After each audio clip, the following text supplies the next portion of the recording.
গাজায় ইসরায়েলি হামলায় এখন পর্যন্ত ৫৬,৬০০-র বেশি মানুষ নিহত হয়েছেন। শুধু তাই নয়, এই হামলার কারণে লাখ লাখ মানুষ অনাহারের ঝুঁকিতে রয়েছেন, যা কখনোই ভালো চোখে দেখেনি স্পেন। কারণ গেল বছর স্পেন সরকার ফিলিস্তিনকে রাষ্ট্র হিসেবে স্বীকৃতি দেওয়ার প্রক্রিয়া শুরু করে। এবার ইসরায়েলের সঙ্গে সব ধরনের বাণিজ্যিক সম্পর্ক ছিন্ন করার ঘোষণা দিয়েছে স্পেনের শীর্ষস্থানীয় স্টিল প্রস্তুতকারক কোম্পানি সিডেনর।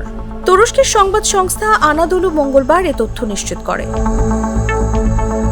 স্পেনের উত্তরাঞ্চলীয় বসক প্রদেশে অবস্থিত সিডেনর জানায়, তারা এখন থেকে ইসরায়েলে আর কোনো পণ্য রপ্তানি করবে না।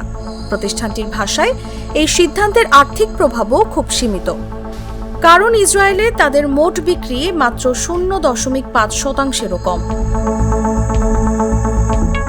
এই ঘোষণার আগে আয়ারল্যান্ড ভিত্তিক অনুসন্ধানী সংবাদ মাধ্যম দ্য ডিচ একটি প্রতিবেদন প্রকাশ করে, যেখানে বলা হয়, গেল আগস্ট থেকে চলতি বছরের মে মাস পর্যন্ত ইসরায়েলি রাষ্ট্রায়ত্ত অস্ত্র প্রস্তুতকারী সংস্থা IMI সিস্টেমে সিডেনর প্রায় ১,২০৭ টন স্টিল রপ্তানি করেছে। এই তদন্ত প্রতিবেদন প্রকাশের পর ব্যাপক জনরোষের কবলে পড়ে কোম্পানিটি, আর তারই পরিপ্রেক্ষিতে সিডেনর ইসরায়েলের সঙ্গে সব ধরনের বাণিজ্য বন্ধের সিদ্ধান্ত নেয়। স্পেনের ভোক্তা বিষয়ক মন্ত্রী পাবলো বুস্তিনতুই সামাজিক মাধ্যম ব্লু স্কাইতে দেয়া এক পোস্টে লেখেন, সিডেনর জনমতের চাপে মাথা নত করেছে। তিনি এখন স্পেনের ব্যবসায়ী সংগঠন CEOE এর অবস্থান জানার অপেক্ষায় আছেন।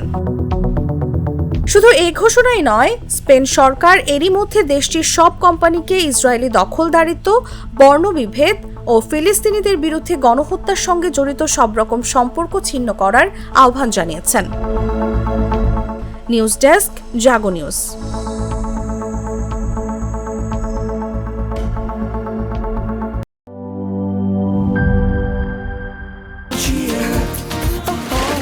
চিল হবে রিফ্রেশিং মুডে। চিয়ার আপ, চলো উড়াই খুশি।